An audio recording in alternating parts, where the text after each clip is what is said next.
नमस्कार दोस्तों, growth capital channel में आपका स्वागत है। 2023 वो बुल रन दोस्तों जो एक निवेशक को बार बार याद आता है। जी हाँ, जो स्टॉक मार्केट में 2020 के बाद आए थे, उन्होंने उस बुल रन को देखा था जब हर कोई स्टॉक भाग रहा था दोस्तों। वैल्यूएशंस कैसी भी हो, कंपनी कैसी भी हो, जो भी आईपीओ आ रहे थे भाग रहे थे और आईपीओ हर दिन लिस्ट हो रहे थे दोस्तों। हम देख रहे थे लगातार आईपीओ की झड़ी लगी हुई थी। मगर 2023 बीत गया, 24 चला गया, 25 में हमने गिरावट देखी और 26 के अंदर हम देख रहे हैं कि अब आईपीओ नहीं आ रहे हैं।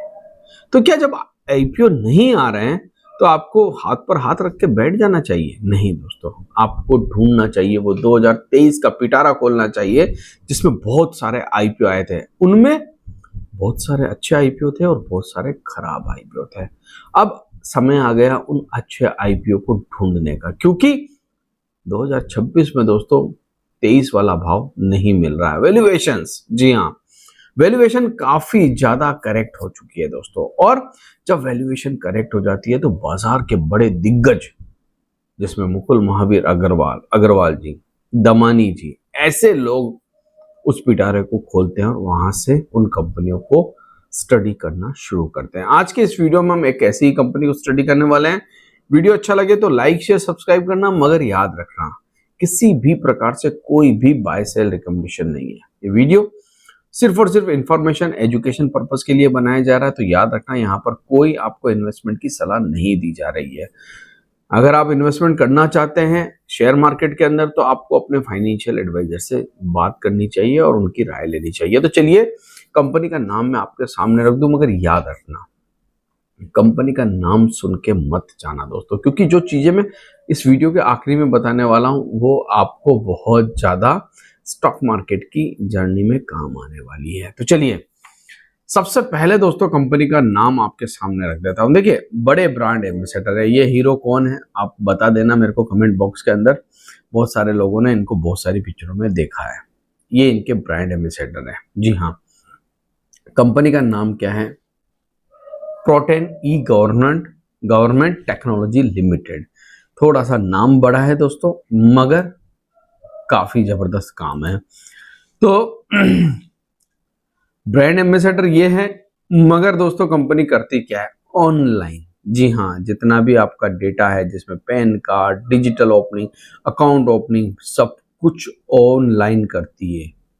ये सारे प्रोडक्ट जो आप देख रहे हैं इनके, इसमें ये आप सब जिसमें भी आपके लाइफ इंश्योरेंस हो गए, जो भी चीजें ऑनलाइन होती है दोस्तों आज के समय में वो सारा काम ये कंपनी करती है। आपके पैन कार्ड से रिलेटेड, आपके मोटर व्हीकल इंश्योरेंस से रिलेटेड, आपकी पढ़ाई से रिलेटेड, आपके एग्रीकल्चर लैंड से related, state government, central government से related, health care, central state government, foundation, ये सब के सब काम आपके करती है दोस्तों। इन कंपनियों से, इस कंपनी से बहुत सारे बैंक, गवर्नमेंट और प्राइवेट कंपनियां टाई अप कर चुकी है। ये कंपनी दोस्तों 2021 में आई।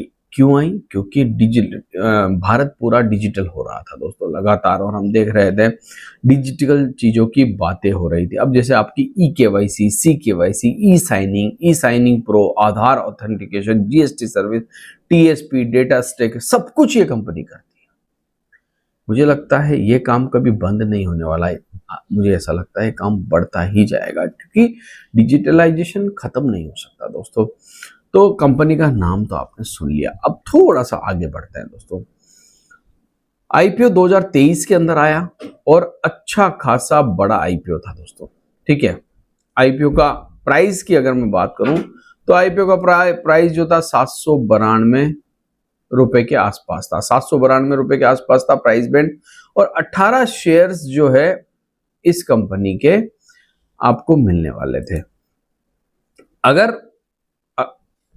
मैं बात करूं उस समय की, तो उस समय आपको पता ही है बुल रन चल रहा था। अब बुल रन चल रहा था तो बहुत कुछ आपको पता है, ऊपर जैसा मतलब आईपीओ खुलते थे और ऊपर चले जाते थे।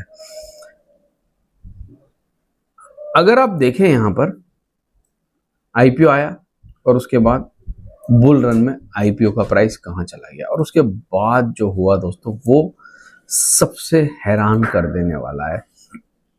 2658 करोड़ रुपए की इस समय मार्केट कैप है। उस समय क्या थी, वो प्राइस के ऊपर डिपेंड करता था दोस्तों। 52 वीक लो हाई तो आपके सामने है, मगर इस कंपनी का सबसे बड़ी बात है एनएसडीएल इंफ्रास्ट्रक्चर लिमिटेड। जी हाँ, देखिए एनएसडीएल से जितने भी आपके पैन कार्ड रिलेटेड काम होते हैं वो सारा यही कंपनी देखती है दोस्तों। सीडीएसएल ऑलरेडी मार्केट में लिस्टेड है, एनएसडीएल भी लिस्टेड हो गया, अलग अलग है दोनों। सबसे पहले आप देखिए इसके रिजल्ट 2019 से लेकर 2026 तक ग्रोथ है थोड़ी सी कम है दोस्तों। ओपीएम ऑपरेटिंग मार्जिन प्रॉफिट, सबसे बड़ी प्रॉब्लम इस कंपनी की यहीं पर दिखती है। 2019 में 23% के ओपीएम थे, जो कि घटकर 12% रह गए, क्योंकि बहुत सारी चीजें जो है बदलाव हुए और बहुत सारी कंपनियों को, पहले ये कंपनी मोनोपोली बिजनेस करती थी, अब बहुत सारी कंपनियां इससे रिलेटेड मार्केट में है दोस्तों। इसी वजह से आपको यहाँ पर थोड़े से ओपीएम ऑपरेटिंग मार्जिन प्रॉफिट जो है कम होते हुए देखने को मिले। इसीलिए आपने ये भी देखा कि स्टॉक प्राइस में गिरावट आई है। देखिए ओपीएम गिरेगा तो स्टॉक प्राइस गिरेगा, ये बात आपको समझ लेनी चाहिए। यानी कि ऑपरेटिंग मार्जिन प्रॉफिट 10 रुपए की चीज आप 12 रुपए में बेच रहे हो, जो 2 रुपए आ रहा है ये आपका ऑपरेटिंग मार्जिन प्रॉफिट है। मतलब आपकी कैपिटल पर आपने कितना प्रॉफिट कमाया। नेट प्रॉफिट जो 124 करोड़ हुआ था 2019 में, वो अभी 101 करोड़ हुआ है। अब यहां पर एक बात है दोस्तों, मैं ये नहीं कह रहा हूं आपको कि ये घटता ही रहेगा, अब चीजें चेंज होने लगी है। जी हाँ, चीजें चेंज होने लगी है। मैंने एक चीज सिखाई है आपको, ढूंढो पकड़ो पीटो मारो और निकल लो। वो चीज आपको बहुत काम आने वाली है। अब वो चीज सीखना चाहते हो तो आपको टेलीग्राम से जुड़ना पड़ेगा, और टेलीग्राम का लिंक डिस्क्रिप्शन बॉक्स में। और जो लोग हमारे ज्वाइंट मेंबर बनना चाहते हैं उनके लिए स्पेशल है दोस्तों। जो लोग ज्वाइंट मेंबर बनना चाहते हैं उनको मैं खुद टेलीग्राम पर बताता हूं दोस्तों कि पकड़ो पीटो मारो और निकल लो क्या चीज है। तो जुड़िए और सीखिए। सबसे पहले अगर आप यहां पर देखें कि बैलेंस शीट किस प्रकार से, तो स्ट्रॉन्ग बैलेंस शीट हो चुकी है। अब रिजर्व्स कंपनी के पास अच्छे खासे बढ़ गए हैं दोस्तों, रिजर्व डबल हो गए। कर्जे भी हैं कंपनी के पास, मगर इतने ज्यादा कर्जे नहीं है। सबसे इंटरेस्टिंग चीज के ऊपर लेके चल रहा हूं, शेयर होल्डिंग पैटर्न। अब आप कहेंगे सर यहां पर तो एफआईआईज है और पब्लिक है और डीआईआईज है, प्रमोटर कहाँ है? तो बहुत सारी कंपनियां ऐसी होती है जहां पर प्रमोटर नहीं होते। जोमेटो के केस में भी आपने देखा होगा, प्रमोटर के पास बहुत कम हिस्सा है। तो पब्लिक यहाँ 70% है, डीआईआईज जो है यहाँ पर 21% है, और एफआईआईज 8% के आसपास टिके हुए हैं। अब पब्लिक में कुछ बड़े नाम है, जैसे एनएससी का इन्वेस्टमेंट था इस कंपनी के अंदर बहुत बड़ा, ठीक है। तो आईपीओ के बाद एनएससी निकल गई दोस्तों, 20% था। एनएससी अपने आप में 20% स्टेक रखती थी। सोचिए कंपनी कितनी स्ट्रॉन्ग है। मुकुल महावीर अग्रवाल, जब बाजार में पैनिक हो रहा था, गिरावट हो रही थी, लगातार गिर रहा था, मुकुल महावीर अग्रवाल ने 1.48% हिस्सा खरीदा दोस्तों इस कंपनी के अंदर। कब खरीदा? सितंबर 2025 में। देखिए सितंबर 2025 में भी स्टॉक का प्राइस ऊपर था, आप यहां पर देखिए 736 के आसपास था, तब मुकुल महावीर अग्रवाल यहां पर आए। और एक नाम और है दोस्तों, मिस्टर दमानी। जी हाँ, रमेश दमानी जी के पास भी 1% के आसपास हिस्सा इस कंपनी में है। रमेश दमानी जी, ये देखिए। कई लोग ये सोचते हैं कि कोई शेयर्स का प्राइस गिर रहा है तो उससे कंपनी खराब हो गई, नहीं। कंपनी में प्रॉब्लम क्या है वो आपको ढूंढनी पड़ेगी। जैसे हमने इसमें दो तीन प्रॉब्लम देखी। एक, रेवेन्यू में बड़ी ग्रोथ नजर नहीं आ रही। दूसरा, ओपीएम ऑपरेटिंग प्रॉफिट मार्जिन गिरा है। ये दो चीजें ऐसी है जिसने कंपनी के शेयर्स के प्राइस को गिराया है दोस्तों। ओपीएम अगर अच्छा होता तो शायद नहीं। तीसरा दोस्तों, वो समय 2023 का 2023 का जो समय था वो बुल रन प्लस आईपीओ का साल था। तो जो भी आ रहा था वो उड़ रहा था आसमान में। अब सबके पंख कट चुके हैं। अब जिसमें ताकत है वो जमीन पे भी भाग सकता है, आसमान पे भी उड़ सकता है।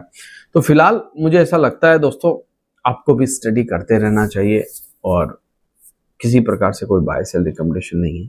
वीडियो सिर्फ और सिर्फ इंफॉर्मेशन एजुकेशन पर्पस के लिए बनाया गया था दोस्तों। वीडियो अच्छा लगा तो इसे लाइक कर सकते हैं। थैंक यू, धन्यवाद।